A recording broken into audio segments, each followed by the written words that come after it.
and really just shuts down several picks. Like, there's no way you're gonna see a Kaja, no way you're gonna see a Hayabusa.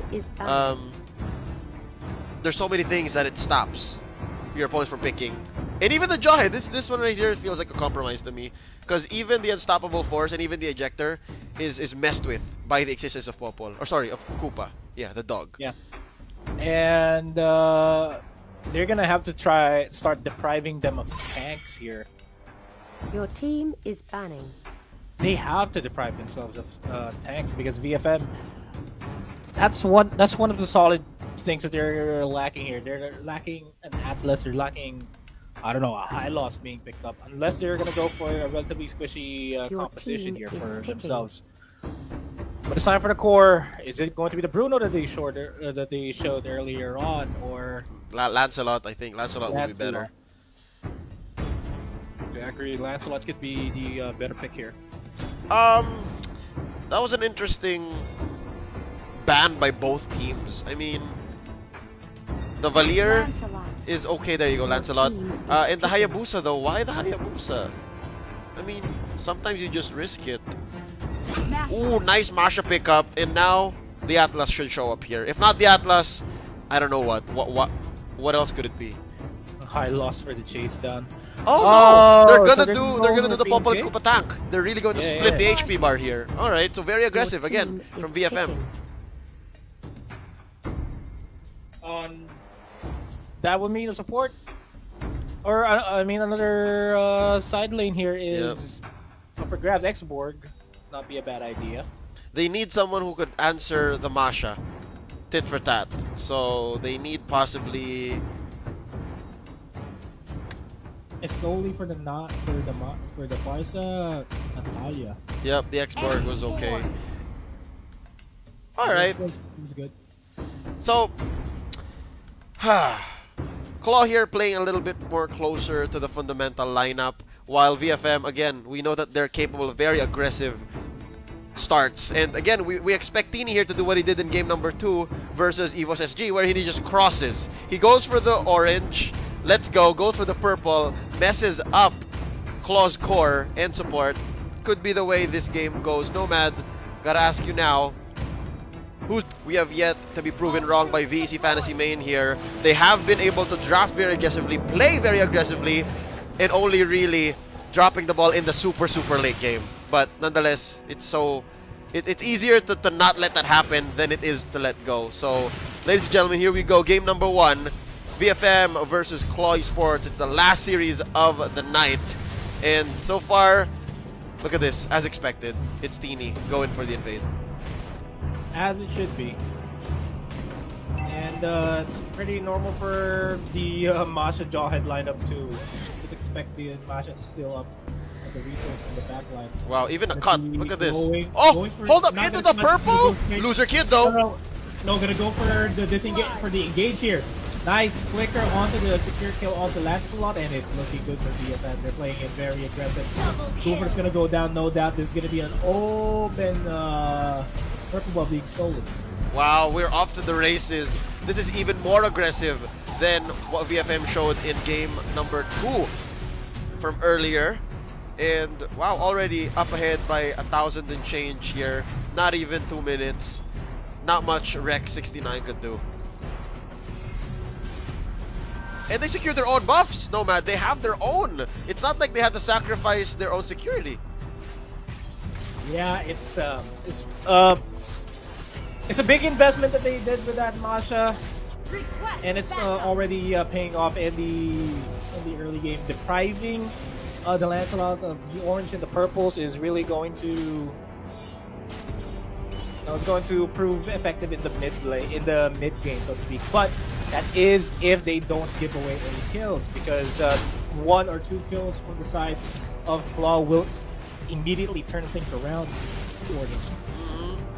T-Max here got a big collapse on him. 3-man from VFM, but they let go.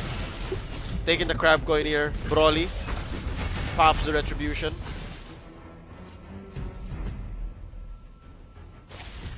Ooh. Hide. Oh, but look! Rex 69 ejector onto Tini away You know what? It feels like the Masha isn't even really an offlaner because the Masha rotates so much. The Masha moves around so often. Think of it as a Natalia or a Selena, not really in terms of, you know, securing kills. And speaking of securing kills, Ooh. this Tempest of Blades is going to help secure that kill. And that's already one from the record books for this Ling, for the far side. Oh, and oh, hi. Mega kill. Wow. Rec 69 there miscounted on the health bars on Teeny. Could have sworn Teeny was gonna bite it, but they got enough damage to stop the bleeding. Brawl here gonna convert into this turtle, and the turret up top for Teeny and Trong Trin. Nomad, VFM here, they seem to be rushing through game number 1. Yeah, it's no doubt that VFM is getting this momentum. Looking at the possibilities of a comeback here, it's still completely doable. So it is going to be dependent on Lancelot going online, so to speak. So this Lancelot goes online, his Storm Rose will just basically, man, as I was saying, that gets the kill. They are chasing for another killer. There goes the Storm Rose that we've been talking about, but it's not as impactful. There goes the Unstoppable Force onto Masha, but he's going to be overstaying his welcome. But HPs are low for VFM here, so might as well just zone everybody out. You know what? That was the first bit of punish onto VFM. And that death onto Teeny could go both ways. It could teach them to not be super sour, or it could just make them say, you know what, we got away with 6 kills, a turret, and a turtle already, with Masha just dying once. Maybe we can push it. Maybe we can push it. And I'm not sure how that's going to affect the next few team fights. But look at this. Dako, next target. Got a air strike right in smack dab in the middle. It is a 1-for-1 trade. Sayab is they'll manage to make it out alive, so to speak. Lancelot is finally slowly going online, but this Ling is eyeing out this top lane. This Jawhead is not gonna go down. Smart call. There was a Luo Yi and the Lancelot waiting for the retaliation there. That could have been a bad trade for them. Oh, I see now why Broly didn't go for the take there. Because they tried to save that turret, but just failed. Really could have gone either way. Turtle Nice sneaky push soon. up top by Claw Esports. Up next, trying to go for this turtle. Yeah, Turtle is going to be contested here by Claw. But they are going to be zoned out by PNK. Export doing what he can. Does have lasting standing. Not going to be committing it just yet. But the airstrike is to zone everybody away. But that's going to be another kill on the hands of Hyde. But the airstrike really dishing out a lot of damage. Stomps in a bit of a duel there against that Export. Will be forcing him back. While the Lord is going to be taken by Ling. Ling will be able to secure this, no doubt. Has to be reset here from the side of VFM. Oh, Teeny picking a fight with Loser Kid. And again, it seems like Feathered Airstrike has no cooldown. The uptime on Hyde is amazing. 5-1-3. We didn't notice that the Farce has been getting kills left and right. Oh no! T-Max picks a fight once more. Dako goes down. There's a kill. Alley-oop to Trong Trin. Gogosu gonna follow suit. Loser Kid barely gets away on that Lancelot. And down goes the turret in mid. Bottom still down, alive though. I think T-Max gonna go and address that now. Yeah, it's gonna go down. And map pressure. GFM is securing that. It's still too early in the game to tell whether Claw can still come back here or not. But with the way that VFM has been aggressively taking the turrets, aggressively securing objectives, there's no doubt that they might just end this faster than a speedy bullet. That's how the saying would go, I think. Most definitely. And I think Broly here has been taking his time. 1-0-4. Looking at VFM Hyde's 5-1-4. So I think we have yet to see Broly's final form, if you will. But look at this now. Threatening this orange once more is Teeny. Could not give Loser Kid a break. Threatening the Misses top out lane on as it. well. Teeny just took it. It works. This Masha They need to ban out the Mata next game. That's for sure. As they take down Kufra, looking for another opportunity. Oh! Lancelot is gonna go down. Luo Yi's gonna be able to take down Popol and Koopa, but I don't think this Luo Yi is gonna get away unscathed there as it turns into a 1-for-3 trade. Turtle is up again. Buffs are gonna be stolen once again, and really we're now at the point.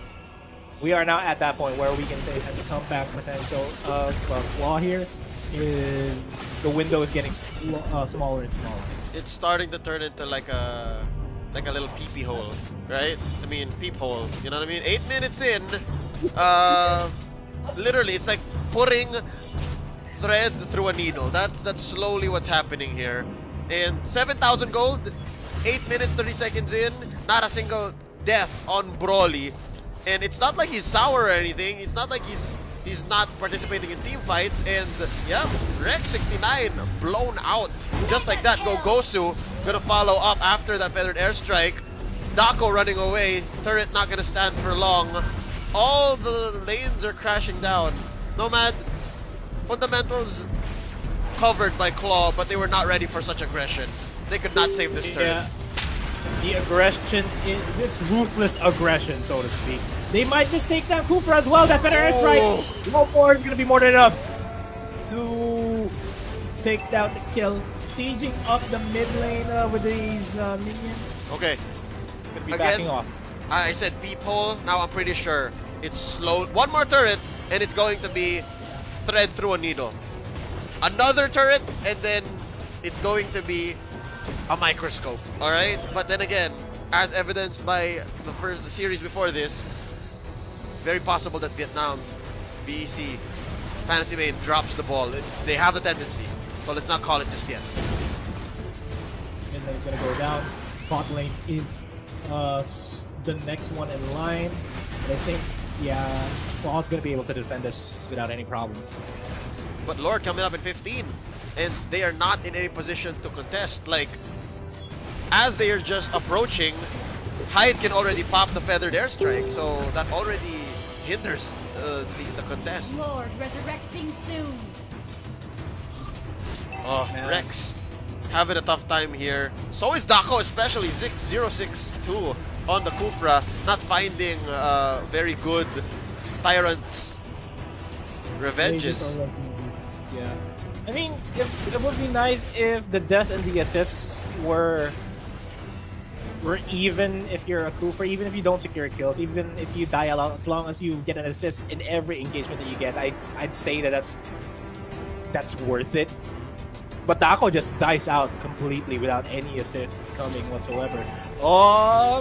Gets the snipe on the revenge, gets the rage, no follow-throughs here by the team, and over in the backlines though. Yeah, they're gonna be here. Yeah, he's gonna go down. Wow.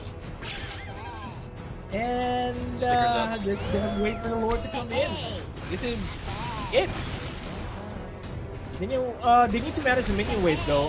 As long as they can clear out the minion waves over the ones that are spawning, should be good. Lord is taking this opportunity to dwindle down the HPs here. Almost takes down Gina. Gina's gonna go down, but that is the game. Game number 1 is gonna go to VFM. That was very quick. Not very many angles that Claw could have gone through. It was almost flawless, Nomad. I cannot imagine how else Claw could have come back. What was the weak point there? I mean, their draft looked pretty good, and the Luo Yi could have had some potential, especially with the Kufra.